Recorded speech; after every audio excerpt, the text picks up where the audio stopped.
നമസ്കാരം. റാഫ്റ്റോക്ക് ഫുട്ബോളിലേക്ക് അവർക്കും സ്വാഗതം. മൈക്കൽ കാരിക്കിൻ്റെ കീഴിൽ മാഞ്ചസ്റ്റർ യുണൈറ്റഡ് മറ്റൊരു വിജയം കൂടി സ്വന്തമാക്കിയിരിക്കുന്നു. ഏകപക്ഷീയമായ ഒരു ഗോളിന് അവർ എവേർട്ടനെ പരാജയപ്പെടുത്തിയിരിക്കുന്നു.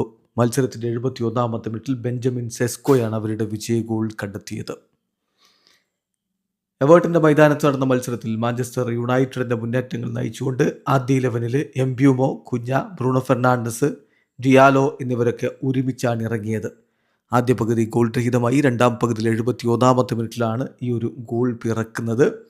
ഗോളിലേക്കുള്ള വഴി എംബ്യൂമോയും കുഞ്ഞയും ഒക്കെ ചേർന്നുകൊണ്ടാണ്. ചുരുക്കത്തിൽ യുണൈറ്റഡിൻ്റെ ഈ സമ്മറിലെ ട്രാൻസ്ഫറിലൂടെ എത്തിച്ച താരങ്ങളാണ് വിജയത്തിലേക്കുള്ള വഴി വെച്ചത്. ഇപ്പോൾ മൈക്കൽ കാരിക്കിൻ്റെ കീഴിൽ അവർ കളിച്ച കളികളൊന്ന് നോക്കുക.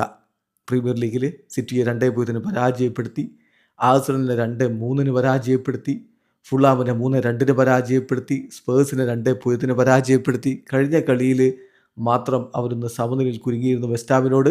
അതിനുശേഷം ഇതാ വീണ്ടും വിജയത്തിലേക്ക്. അതായത് അദ്ദേഹത്തിൻ്റെ കീഴിൽ 6 കളികൾ പ്രീമിയർ ലീഗിൽ കളിച്ചിട്ട് 5 വിജയം, 1 സമനില. പിന്നെ സെസ്കോയുടെ കാര്യം, ഇപ്പോൾ 6 ഗോളുകളായിരിക്കുന്നു 2026. 8 ഗോളുകളാണ് ഈ സീസണിൽ സോഫാർ അദ്ദേഹം നേടിയത്. അദ്ദേഹത്തിൻ്റെ യുണൈറ്റഡിലെ ഫസ്റ്റ് സീസണാണ്. ഏതായാലും തകർപ്പൻ മുന്നേറ്റമാണ് മൈക്കൽ കാരിക്കിൻ്റെ കീഴിൽ നടത്തിക്കൊണ്ടിരിക്കുന്നത് എന്നുള്ളത് പറയാതെ വയ്യ. ഈ ഒരു മത്സരം വിജയിച്ചതോടുകൂടി പ്രീമിയർ ലീഗിൽ 27 കളികൾ 48 പോയിന്റുമായിട്ട് യുണൈറ്റഡ് 4-ാം സ്ഥാനത്താണ്. വീഡിയോ അവസാനിക്കുന്ന ഫുട്ബോൾ ലോകത്ത് കൂടുതൽ വിശേഷങ്ങളുമായി റാഫ്റ്റോക്സ് വീണ്ടും എത്താം.